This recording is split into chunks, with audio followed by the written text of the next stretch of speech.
So everybody in this room has worked hard, many of you, for a very long time to address a major challenge in our country. And so you know firsthand that there's no silver bullet that can fully tackle, fully address, fully solve any really big problem in our society. That whenever you're tackling a very big problem, you've got to take a comprehensive approach. And we want to demonstrate how we take that insight to heart at Stand Together and how we develop and apply a comprehensive approach in every single issue that we address. We want to talk about that this morning by talking about the economy. And as Kevin said, one of the pillars of our major effort here, the need to build a stronger economy that works for all. Before I get into the economy, I want to illustrate what this approach looks like by talking about our work in criminal justice. Because many of you were with us in December and in January in Palm Springs when we celebrated a monumental victory. We don't use language like that very often, but this was a big deal. Once in a generation reform to our criminal justice system, the First Step Act. This was something that passed with major support in both houses from both parties. I mean, 87 votes in the Senate. When was the last time you heard of meaningful legislation that could post offices? When you name a post office, they don't get 87 votes in the Senate. This is a big deal. More important than that, it made a difference in people's lives. People who shouldn't be in prison are no longer locked up. People who are in prison are now getting access to the programs that they need so that they can succeed when they get out. This was a big deal.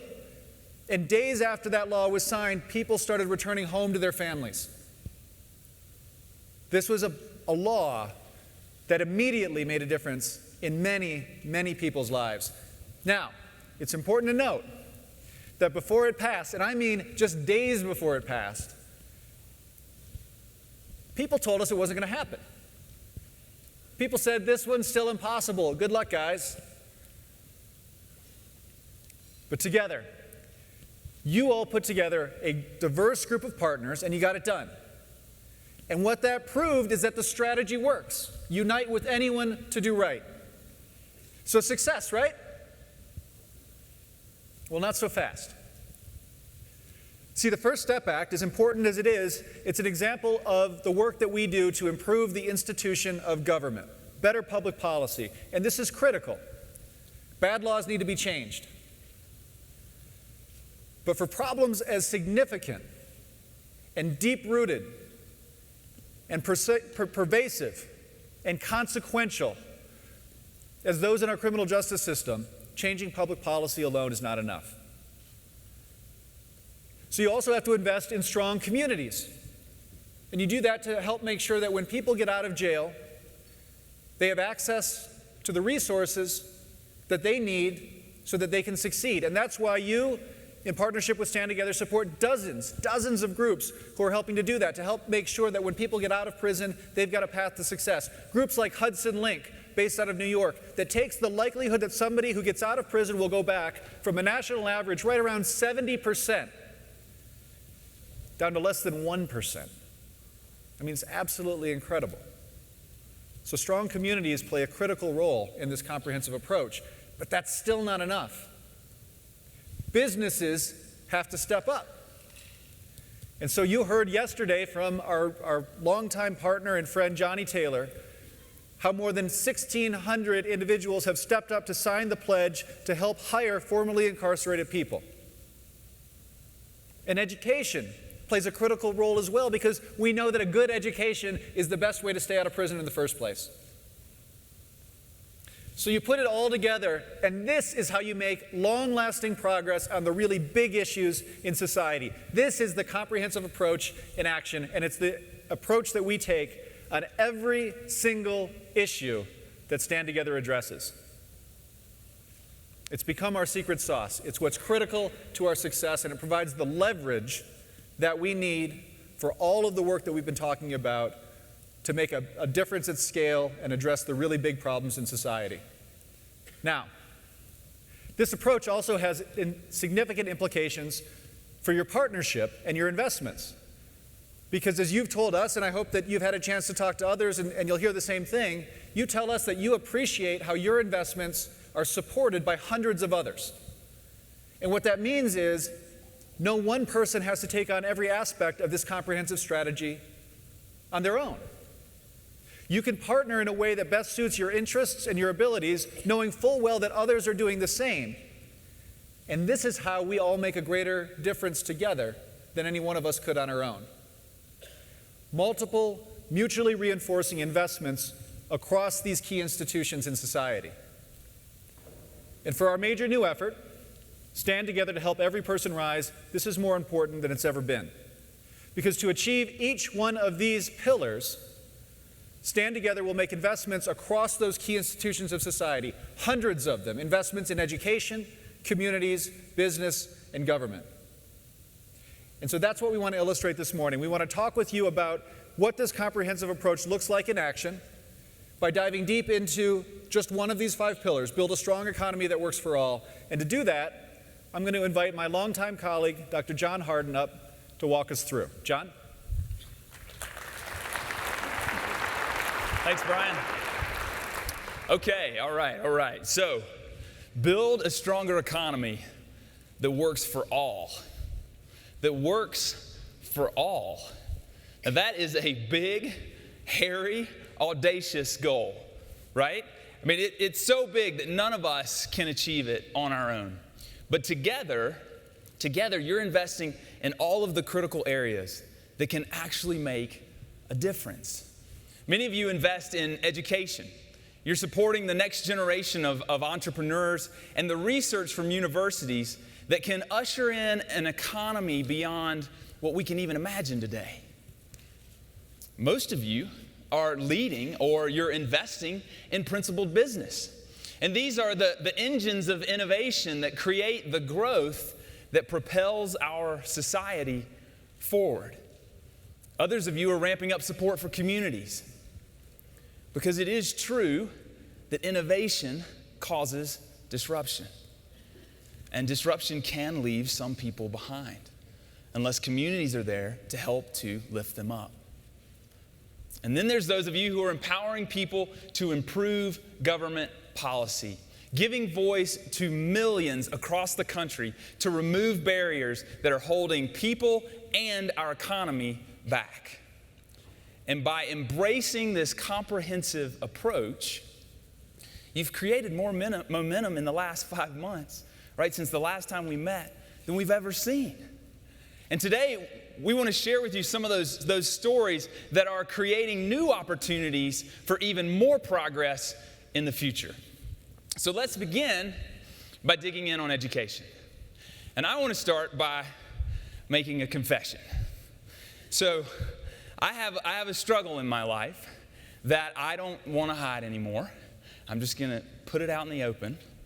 I'm hoping maybe somebody here shares this with me. I, for the life of me, cannot spell the word entrepreneur.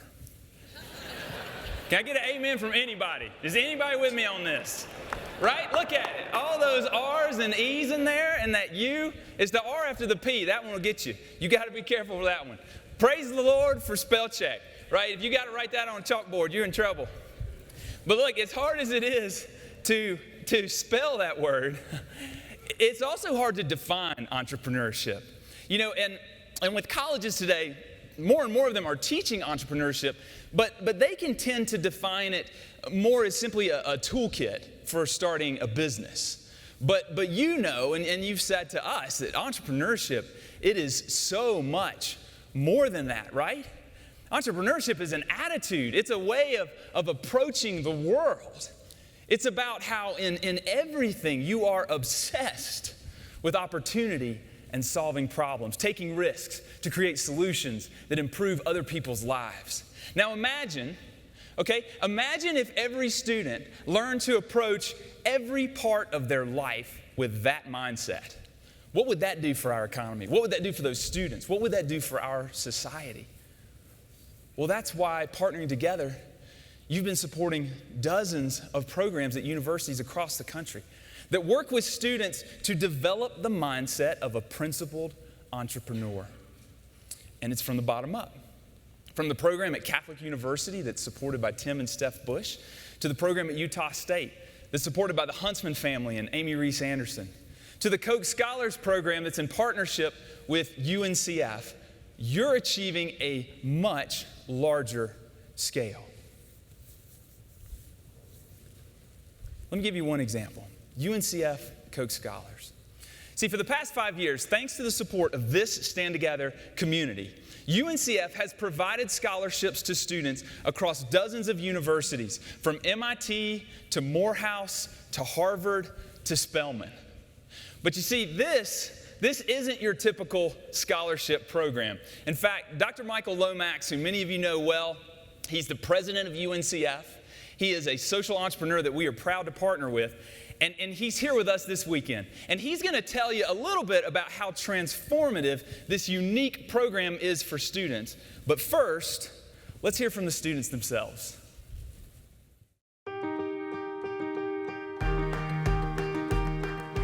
The program is all about experiential learning, involved in the activities and not just sitting behind the desk and learning from a textbook. There's a lot of scholarships that you just apply to and they send you a check, that's it.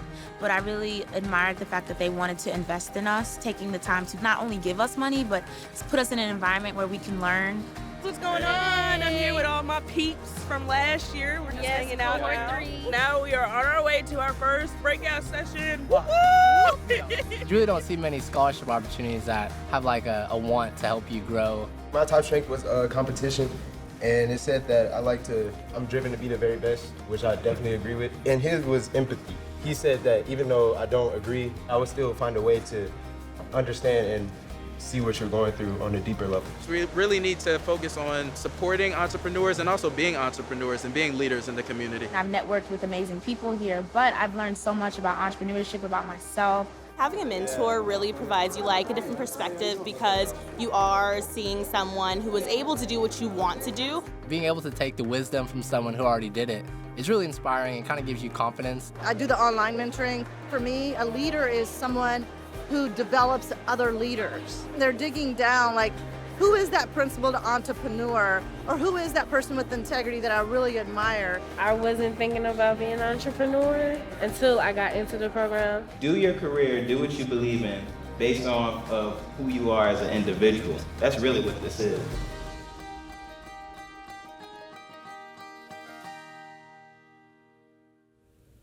Wow. Give those young men and women a hand. Now, this is the 5th anniversary of the UNCF Koch Scholars Program. Our collaboration was inspired by a new UNCF public service campaign, which modified our iconic tagline so that now it would be, "A mind is a terrible thing to waste, but a wonderful thing to invest in." Real students would tell their stories of hard work, of obstacles encountered, and their aspirations to earn college degrees. And they'd end by declaring, "I am your dividend." Now, Charles and the Koch team, Meredith Olson, Brennan Brown, Brian Hooks, and others were inspired by that new public service announcement campaign and agreed to fund an ambitious new scholarship program that would be more than a financial transaction. Yes, Koch scholars would receive significant tuition support, but there was more. Koch scholars would study principled entrepreneurship in online communities. And just as you saw in the video, they would build teams across campuses, work on projects together, and annually they would convene in a summit. Does that sound familiar? To meet their peers, share their projects, and learn from economic and social entrepreneurs who look like them. They would build community. They would be mentored by near peers and by academic scholars. And our vision for UNCF Koch scholars was ambitious, and frankly, the work would be demanding at times. And some of our critics and naysayers groused, but the students themselves were eager. And they applied. They applied in droves. From a first cohort 5 years ago of 40 Koch scholars, today there are 480 Koch scholars, and our most recent cohort had over 4,000 applications for just 212 slots. We want to grow to 1,000 Koch scholars. And those 4,000 applicants want us to grow. They're ready to scale. Koch scholars are overwhelmingly low and moderate income students. And 47% are the first in their families to attend college. They see a pathway for themselves, but they are eager to become entrepreneurs so they can return to their communities with new skills, new insights, new capabilities, and make a difference. They want to be independent. They want to build enterprises. They want to take what they have learned and help transform the lives of others. The young people who would be our dividends proved that they are so much more. They can do so much more with the new economic way of thinking, their entrepreneurial mindset, their understanding, Charles, of mutual benefit.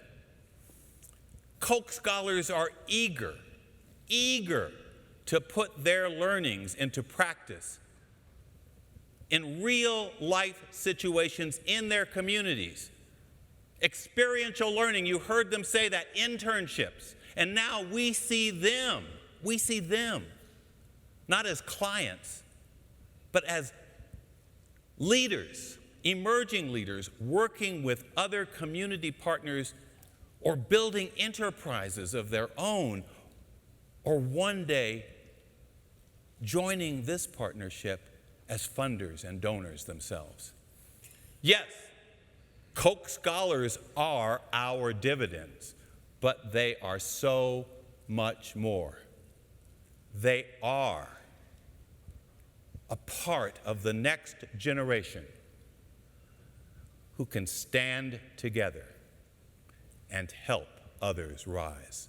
Thank you.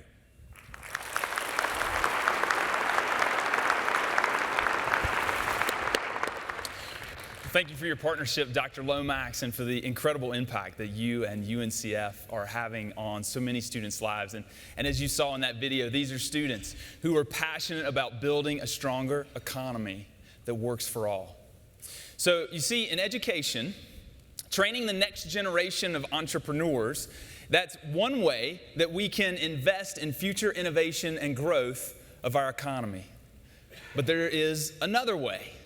There's another way in education, and that's through scholarly research. And I want to ask Dr. Scott Bollier to come up because he's partnering with a lot of you to do just that. See, Scott is the epitome of a social entrepreneur in academia. Okay, and look, I get it. Those two words don't always go together, right? Entrepreneur and academia. But they can go together, and they do with Scott. See, Scott is the dean of the business school at North Dakota State University, and he is now launching his third university research center with support from partners in this Stand Together community. Scott.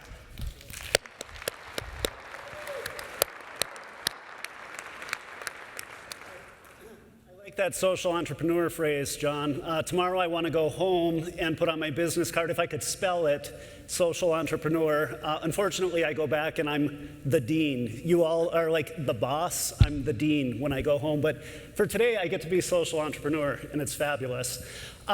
Before I share the story of the great and exciting news happening at North Dakota State University, I want to go back a little bit and tell you about my past because it's relevant to what we're doing at NDSU. Everything we're doing there is fundamentally about things that go back to my very beginning. Okay, so we've talked about a bottom-up approach this weekend, how empowering people closest to the problem is what works. And when it comes to issues related to economic barriers, to economic mobility, that's very much my story. You might be able to tell I'm from Michigan's Upper Peninsula. I'm a Youper, okay? Tough place to grow up. Zip codes that are among some of the poorest in the country. When I get to the end of a month, around the 26th or 27th, unless it's February, I still have anxiety about having to drink powdered milk. It wasn't a fun childhood. Growing up, cuddling with my 2 younger siblings because we didn't have enough heat to get through winter. So we rationed, essentially, like when we got really cold, we'd kick it back on. That's my upbringing. Nobody in my family has ever been to college, okay? It's an area that I go back to, and there's the Tom Wolfe line, you can't go home. It's a tough place to go back. I got so ridiculously lucky, and I wouldn't be on this stage if it weren't for you all. I was told to go to college because it's your one way out of a tough town. But for most of my friends, you go to college and you boomerang right back to poverty, drugs, jail. I found one professor. He was a hard professor, so his section of economics was still open. It was an 8 a.m. class, which was usually a destined path to failure. I took it, and he changed my life. He believed in me when I didn't even believe in myself. What's interesting about him, his name's Dave Pachitko, is in 1985, he was being supported by this network. You all talk about long-run investment and going full circle. That guy's amazing. So Dave encouraged me to go off to George Mason University and study graduate work. So nobody in my family ever finished an undergraduate degree. Go get your PhD. Great idea, okay? Went to George Mason where he had a few friends. A guy named Pete Betke was one of his best friends. I got to study at just the right time with 2 Nobel Prize-winning economists, 2 guys in this room who were my professors at the time, but who I regard now as mentors and dear friends, Tyler Cowan and Dylan Boudreau. And my life just went on a course I could have never, ever imagined. Education took me out of poverty and has helped me realize my own version of the American dream.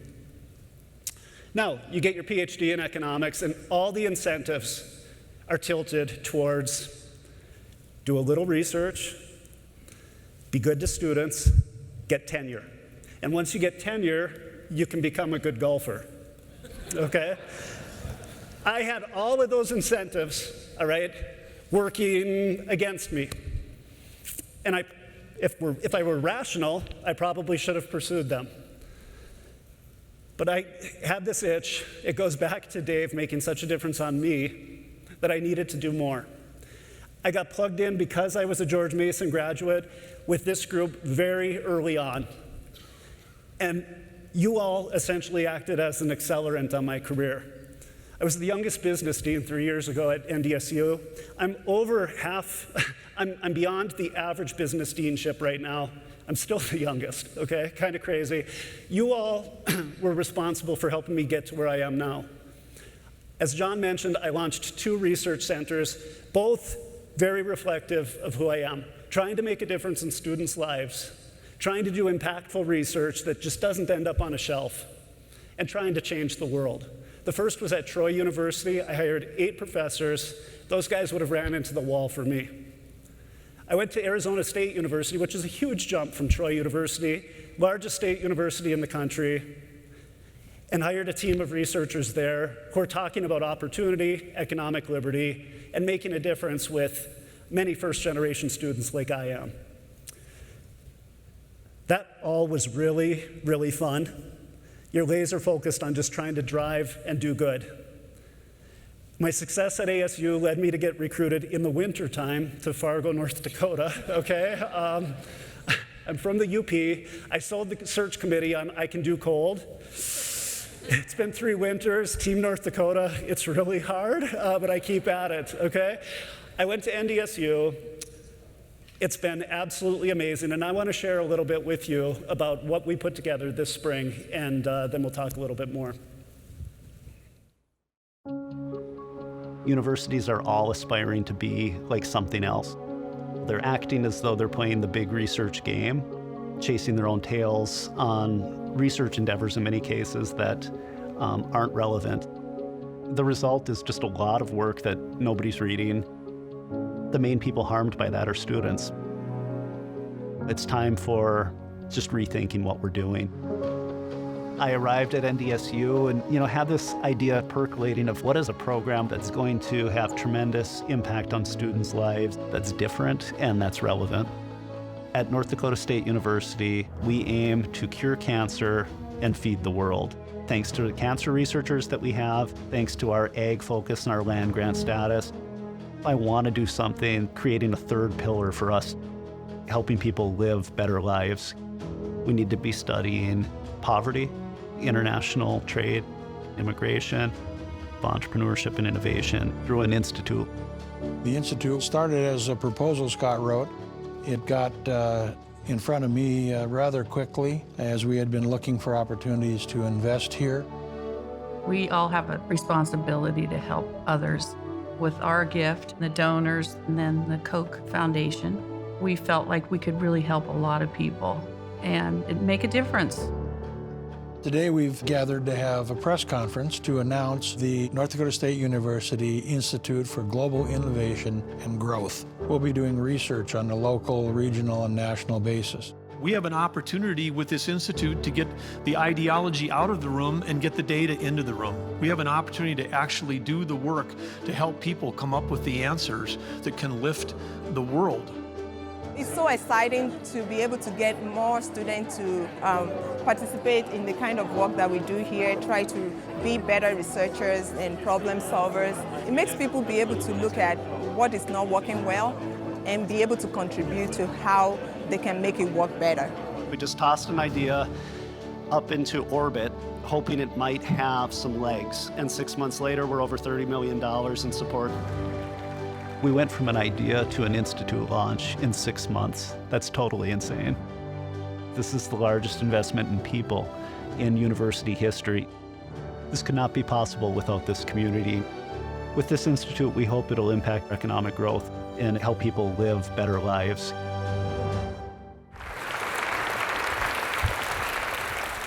All right, thank you, Dean Bollier. We're so excited to see the impact that the work is going to have, as y'all said, on the economy, not only in North Dakota, but in the Midwest and beyond. And that's just one example, right? That's just one example of how you are going bigger through philanthropy and education. And this is what partnering to take a bottom-up approach, to scale in higher education looks like. You're now supporting programs at 350 universities and colleges across the country, many of which are producing research that helps to build a stronger economy that works for all. I'll give you just one more example. Partners that include Chris Rufer and Tom Smith and Mike and Beth Kasser have come together to support the scholars at the Mercatus Center at George Mason University, which studies a wide range of economic issues that include healthcare and regulation and corporate welfare. And in every one of these programs, the foundation has been built. And many of these are poised for growth, with opportunities for you to get involved. And accelerating this progress over the next year is one way that will build a stronger economy for all. Now, if that is all that this philanthropic community did, it would be pretty incredible. It's a lot, isn't it? Pretty incredible, but you know that we can't just support the people and the ideas that will help the economy in the future when so many people are being left out of the economy and left behind today. And that's why you invest in communities, to ensure that people have the support that they need to rebound and rise when they face economic hardships. Take Appalachia in the Midwest, where thousands of people's jobs have been displaced by a changing economy. Well, West Virginia native Brandon Dennison, he wanted to change that. So he founded Coalfield Development. You see, Coalfield Development is a social enterprise that is tackling that problem from two sides. One is that it is incubating new businesses to jumpstart the West Virginia economy. The other is that it's hiring unemployed people to staff those businesses and providing them the comprehensive support that they need. Take a look. In the heart of Appalachia, generations of coal miners have lived through good times and bad. Between 1980 and 2015, the number of coal jobs fell by 60% due to automation and competition from natural gas. Our whole economy has been based on this one thing, and really regardless of whether you think coal is a good thing or a bad thing, it's not wise to have all your eggs in one basket. My name is Brandon Dennison. I'm the founder and CEO of Coalfield Development. I was born and raised in West Virginia. This is my home. I have a deep sense of connection to this place. In coal country, we have generational poverty. We have generations of families that have not seen a parent go off to work, ever. So all the talk in coal country is about jobs, jobs, jobs. And jobs are really important, but when you're addressing generational poverty, it actually turns out that just creating jobs is not quite a holistic enough strategy to really change the game. The problem Coalfield Development exists to solve is generational poverty caused by a dependence on one industry. And so our solution is to diversify the economy. We're showing how to diversify by incubating new businesses, but then we're hiring unemployed people to staff those businesses. We have an agriculture center that does indoor and outdoor agriculture. We have a 7,000 square foot wood shop that manufactures wood products and furniture. You know, we've revitalized buildings that had sat empty for decades, and now it's a beautiful commercial space for a new business. Our crew members are employed here, it's a real job, and they are the ones with their very own hands that are making a transformation happen. You know, after I got out of high school, I went to the Marine Corps, and when I got out of the Marine Corps, I was scared because I knew the job industry was bad, and I was thinking to myself, how in the world am I going to even make it? Coalfield, they give you the skills, they give you the education and the knowledge to be successful. We hire people according to what we call a 33, 6, and 3 model. 33 hours of paid work every week, just like for any other business. 6 hours a week in the community college classroom, so all of our crew members are working towards an associate's degree. And 3 hours a week of what we call personal development, money management, time management, working with focus and discipline. So really an earn and learn model is pretty effective. Here at Service Pump, I've been here for 1.5 years. I'm a lead mechanic and just became supervisor about 3 months ago. I have to say, Coalfield gave me a confident boost that's just out of this world. You can't change a person, but people do change. It's an internal process. We're trying to create the conditions for that inner change to be possible. We've had so many challenges, but at the end of the day, what's really powerful is the new narrative that we're building about our home place. We're doing it from the bottom up. It's not a top-down speech from an elected official or some famous celebrity. It's just normal, everyday folks who love this place, who want to be a part of something bigger than themselves. We are seeing people go from unemployed, never thought about higher education, to full-time employed, actually getting promoted to supervisor roles, and first in their family to ever walk across a graduation stage. I think that sort of tangible progress is what can create hope for the rest of the country.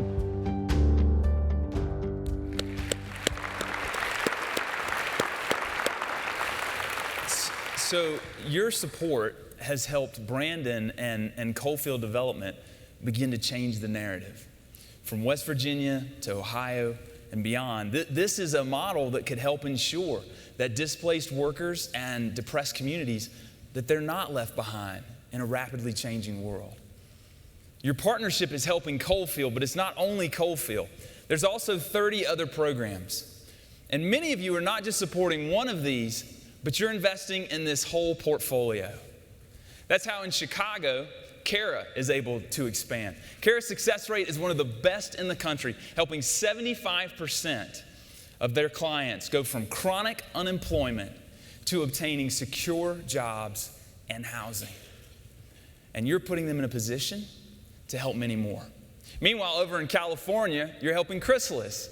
You're helping Chrysalis expand outside of Los Angeles for the first time in its 34-year history.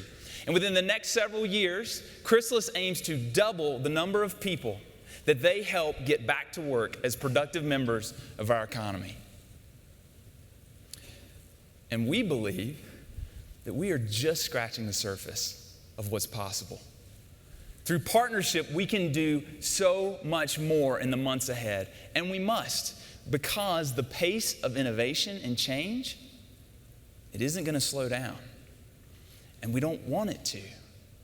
Innovation is what drives progress, dramatically increasing the standard of living for all people, and that is where business comes in. It's the businesses that you and others have founded and scaled that have done so much to build a stronger economy that works for all. And now many of you are investing in some of the most innovative entrepreneurs across the country who are committed to solving some of the biggest challenges that people are facing today. Now, many of you know Sal Turi. Sal was the youngest tenure-track professor at Chicago Law School when he decided to leave to start Trust Ventures. Trust Ventures is a venture capital fund that invests in technology companies that are in highly regulated industries. And in the span of just 1 month last year, right, just 1 month, about a dozen of you contributed more than $36 million in put more than $36 million in Trust Ventures' first fund. And I'll let Sal tell you how this has put Trust Ventures in a position to really hit the ground running. In partnering with some of the most promising tech startups that may never get to share their innovations with the world if not for this group. Sal. Thank you, John.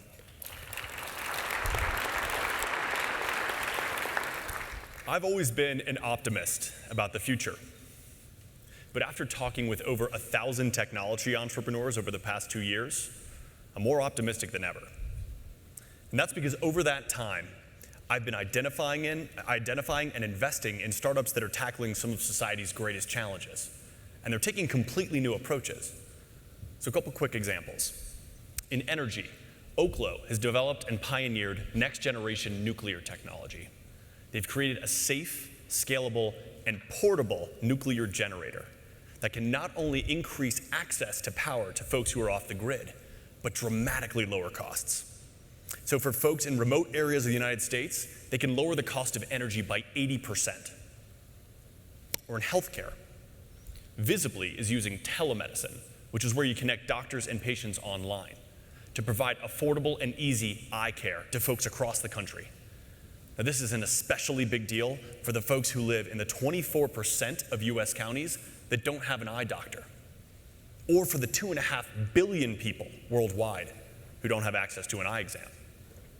Or in housing. There are actually companies out there who are building houses using 3D printers. How do you do that? Well, it turns out with a really big printer. You remember that video we saw yesterday of mobile loaves and fishes? Those are the folks that are tackling homelessness by building communities like this one. Imagine a future where they could put up an entire community in a matter of weeks and at a fraction of the cost. What does that do to homelessness? Trust Ventures is working to ensure that Icon and the other companies that I mentioned to you are able to make that future possible. Because as the founder of Icon told me, the biggest challenge that they face isn't whether they can build something that people really need. As you saw, they clearly can. Icon's biggest challenge is whether they're going to be allowed to. In most US cities, permitting and zoning regulations have been on the books for decades, long before anyone ever dreamed of something like a 3D printer, right? Couldn't have possibly taken account of something like Icon. So there are regulatory barriers that are put in place and prevent the faster spread of 3D printed homes. And those barriers are not easy to bring down, Because while people like you and I see Icon as a way to help millions of people, a lot of folks in the real estate industry look at it as a threat to their business. So they'll do anything they can to keep those restrictive zoning barriers in place and to crush innovative companies like Icon before they have a chance to grow. And that's why, in addition to investing in startups, Trust Ventures brings our legal and public policy know-how to bear to help them remove those barriers. And it's not just for their benefit, it's for all the other would-be and could-be entrepreneurs out there who also have something amazing to offer the world. Right? Once we help those businesses get over that initial hump, once they can just show people the value that they can create, once people get a taste of those products, well, then we believe it's the customers who are going to do the rest, that they'll stand up to those special interests. It's what we've been talking about all weekend.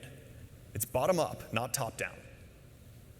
Now look, we've got a lot of work to do to prove the value that we can unlock.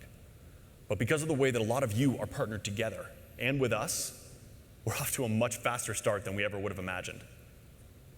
Now, Icon already has the first permitted 3D printed home in the United States.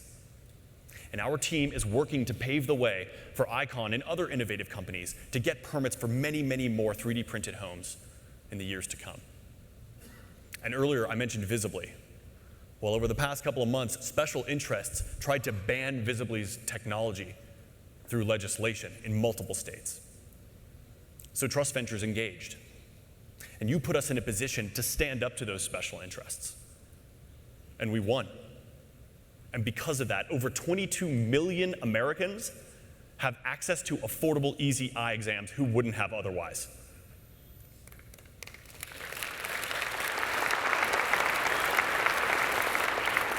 And that's not just a big deal for those people. It also sends a message in other states that the Goliaths in the economy, the special interests, can't just push around companies like Visibly because they're small, right? We aim to replicate this for dozens and dozens more companies across the economy, from energy to housing to education, all the things that matter. Now, as John said earlier, 2 years ago, I saw all these problems, but alone, I was powerless to do anything about them. I was a professor sitting in my office with an idea on a napkin. But partnering with the Stand Together community helped empower me to take that idea and turn it into reality. The next thing I knew, I was on a plane down to Austin with my business partner ready to set up shop. And here we are a year and a half later with investments in 12 social entrepreneurs and their companies, which are already growing fast and overcoming regulatory barriers. So now we're ready to do more. I'm excited to announce today that later this year, we're going to be raising a second fund to empower even more social entrepreneurs operating in heavily regulated industries.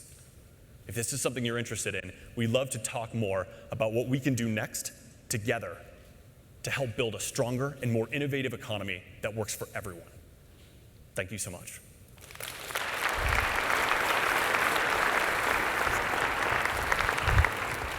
Thanks, Sal. So the innovations that Trust Ventures is supporting are incredible, right? I mean, they're truly incredible. But as Sal mentioned, so are many of the hurdles that they face. And it's because of government policy. Government policy that has not caught up with the pace of new innovations. So Tim Phillips is going to come up and share with us about plans to do much more to empower the voices of citizens, much more to remove those barriers and unleash innovation that will benefit everyone. And with this, Tim will round out our case study on Stand Together's ramped up efforts to build a stronger economy that works for all, and how it's only possible through your commitment to this leveraged, comprehensive approach across education, business, communities, and government. Tim? Thank you, John. Thank you, John. Do you see what's going on here? There's one thing underneath the surface of so many of the barriers we've been talking about this weekend. What Sal and Trust Ventures are fighting, it's the same thing we talked about yesterday with healthcare in Florida. And it's this: corporate welfare. Established businesses colluding with the government to get special favors at the expense of everybody else. In my 30 years of public policy work, I can tell you, this is the biggest single barrier to building a stronger economy that works for all. irresponsible government spending, punishing taxes on families, harmful regulations that shut down entrepreneurs and stunt innovation. Behind every one of these problems are special interests, and they're benefiting from the status quo. They're also fighting tooth and nail anytime anyone challenges them. You saw it in that video from Florida yesterday. Those certificates of need that deny access to health care, for decades, people tried to repeal those. They never even got a single bill out of a single committee until this year, until this happened. We call it a sea of green. When Americans for Prosperity elevates the voices of millions of folks who otherwise they wouldn't be heard. It's how we defeated major corporate welfare in Florida multiple times now. Those of you who were in the first-timer session on Saturday, you saw a video with another example when we defeated the state's largest corporate slush fund. Now, a few years earlier, that slush fund had passed with unanimous consent from both political parties in the state legislature. And it's not just in Florida. Your partnership has helped our team defeat corporate welfare in states across the country, from Utah to New Jersey, from Kansas to Montana, and since we last met in January, Arizona. Now, in every case, people said it's impossible, can't be done. But in the words of one of our activists who led a successful charge in Mississippi, just because something is doesn't mean that's the way it has to be. So we said to ourselves, how can we build on this momentum? How can we take these victories on individual issues and turn it into a national movement? And that's when the idea was born to launch a major new initiative, Unrig the Economy. Unrig the Economy is a long-term initiative to root out corporate welfare in all its forms and to change people's perceptions of it from business as usual to exactly what it is, an injustice that uses government to deny equal rights to all people. Now, we're going to do it the same way we've done it in Florida and other states, from the bottom up, going door to door, making phone calls, connecting citizens directly with policymakers. And our goal is straightforward: make it politically unacceptable for politicians to dish out special favors, and make it socially unacceptable for businesses to lobby for them. And our team is already at work. Just this past Wednesday, I was with a group of our activists just up the road in Denver, Castle Rock to be exact, for one of our Unrig the Economy events.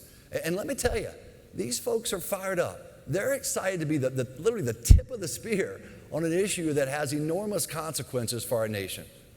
This Unrig the Economy initiative is a multifaceted approach.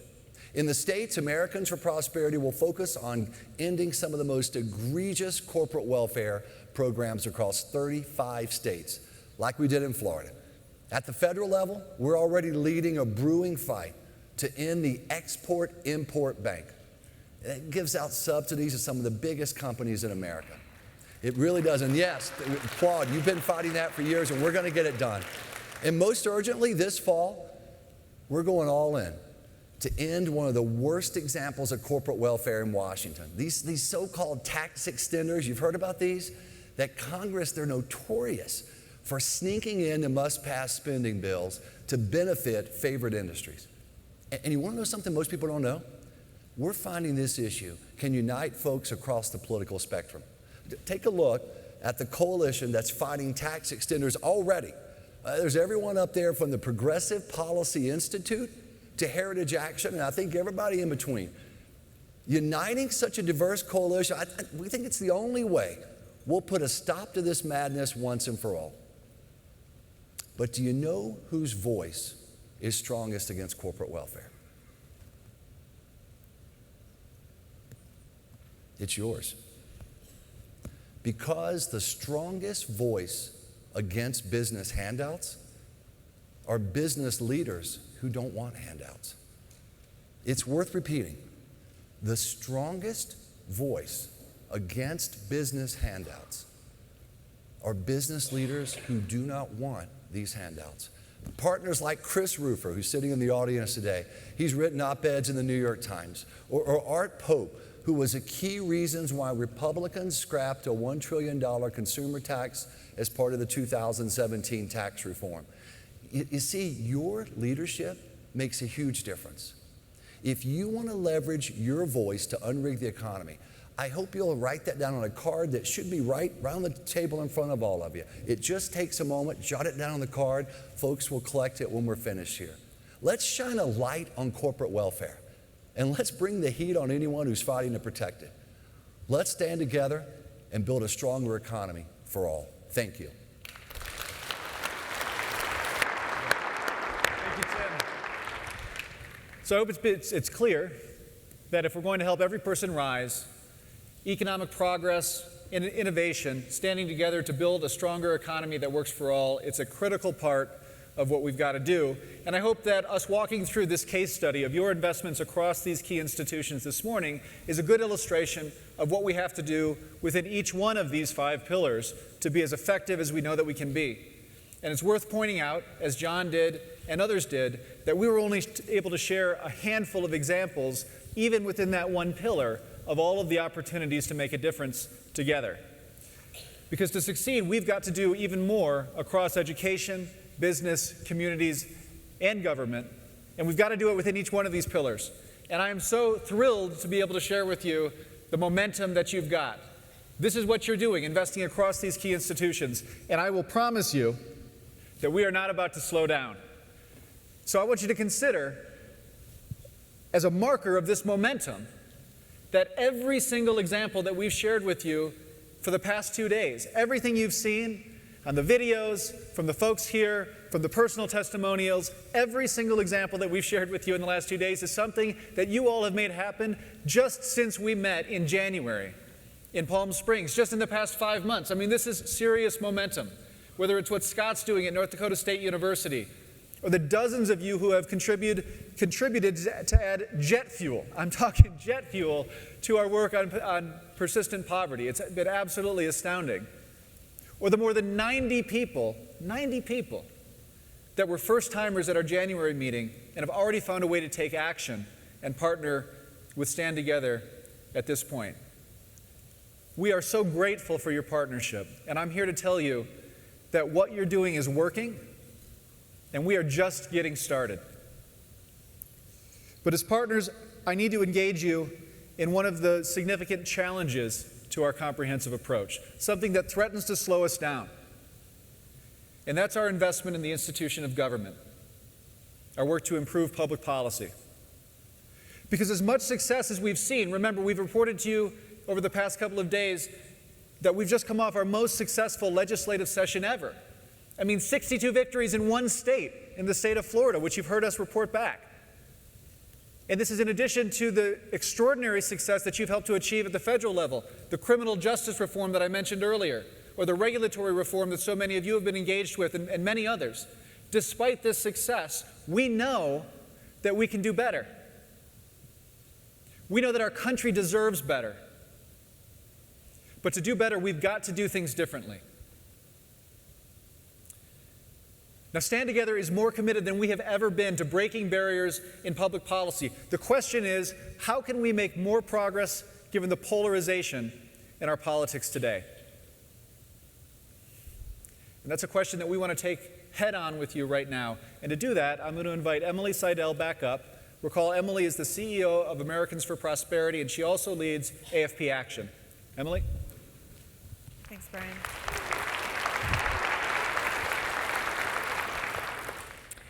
It's important to remember why Americans for Prosperity engages in politics to begin with.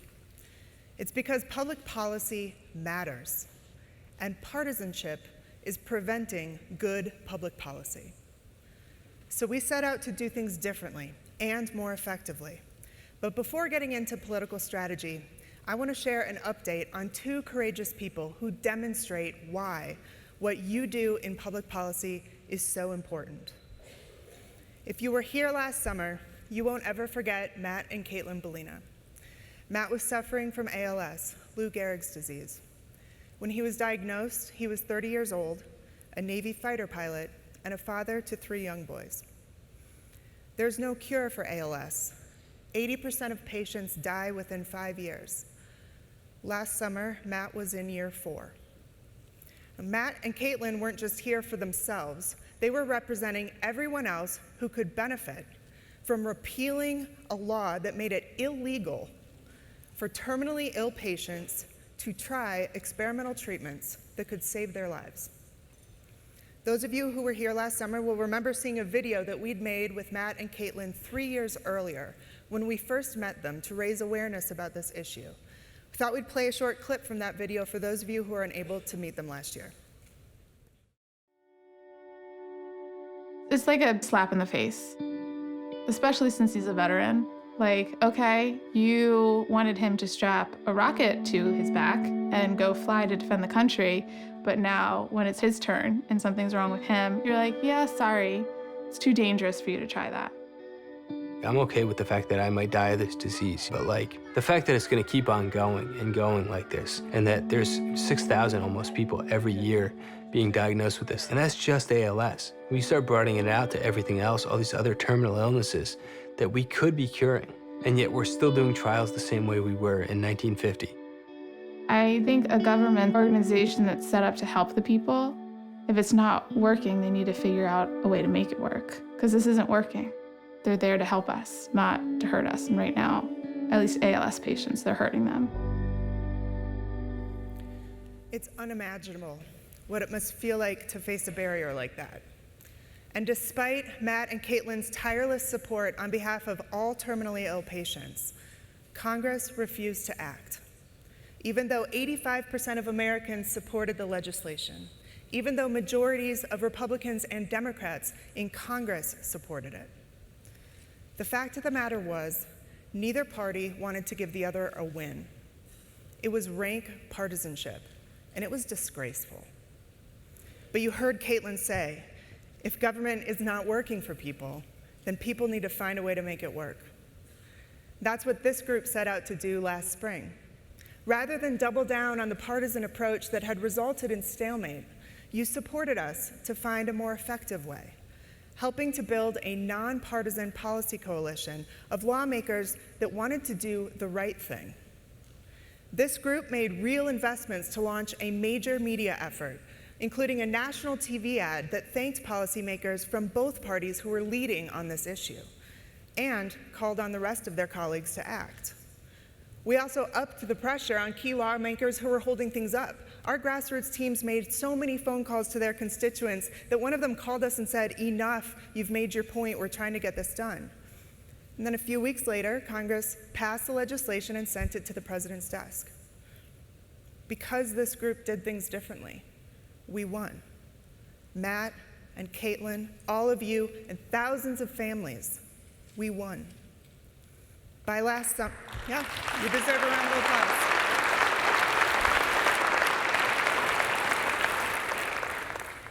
So by last summer, which was 2 years after the video you just saw, Matt's condition had deteriorated significantly. He struggled with his speech and he was wheelchair bound. Nonetheless, he was determined to be here and thank you for what you had done. Those of you who were here, you'll remember Matt's impassioned remarks, and you'll remember the incredible news that Caitlin shared with us, that because of this reform, they just learned that Matt had been granted access to the experimental treatments that they'd been seeking for years. So here he is on his first day of treatment wearing his Americans for Prosperity socks. And they both cautioned that despite their excitement, the future was still entirely unknown. Well, just 1 month after he began this treatment, Matt posted a video on Facebook of him doing something that doctors said he would never do again. Here he is, standing for the first time in 2 years.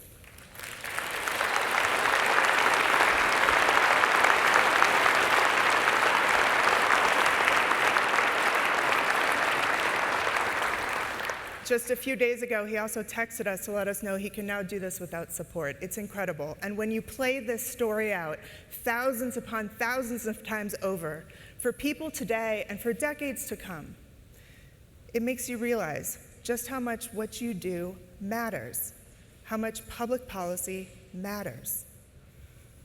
And that's why this group won't let partisanship prevent good policy that matters for people's lives. And you've heard this weekend, that victory, it wasn't an anomaly. We've proved that across many issues, building policy coalitions is more effective than partisanship. You built a nonpartisan policy coalition to achieve historic criminal justice reforms, and today thousands of deserving people have been given a second chance and are home with their families. You built a nonpartisan policy coalition to achieve reforms to the Department of Veterans Affairs, and today over 9 million veterans have greater access to better health care. Each of these reforms passed with overwhelming support in an otherwise polarized Washington. This is working. And thanks to the infrastructure that you've built over the past 16 years, you've put this group in a position to chart a new course in effective public policy and more productive politics. There's a lot of good policy that right now is not being passed. It's because people who want to do the right thing don't have the support to do it. Going forward, they will. We'll be there to support any lawmaker who's willing to stick their neck out and lead, even and especially when it's the politically difficult thing to do, whether you're a Republican, a Democrat, an independent, or have any other letter after your name. So what does that look like? It means doing things differently, more effectively, going bigger. So grassroots. If you're a policymaker who's taking heat back at home because you took a tough but principled vote, our grassroots activists will bring the heat right back, making phone calls, sending mail, and going door to door to tell your constituents that what you're doing is making their lives better and their communities stronger. Political action committees.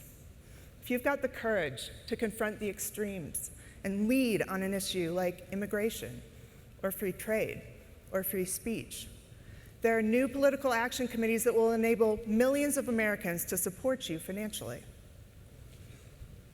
Primary elections. If you have the backbone to stand up to special interests, and then they target you in your next primary election, we'll be there to have your back. General elections. If you're someone who steps up and leads across many critical issues, you can be darn sure that we're going to bring all of our capabilities to bear to help you win your next general election. No doubt, some will say this is impossible. And those it threatens, the people who benefit from the current divisiveness, they will attack us. That some already are is recognition of the fact that this is working. But they will not stop us, or the millions of Americans who want to move beyond the partisanship and are ready to unite to tackle the greatest challenge of our time. And if that's you, if you're someone who knows that policy matters and you're frustrated by the current options, this is an open invitation to join us. Republicans, Democrats, everyone. Let's put people over partisanship.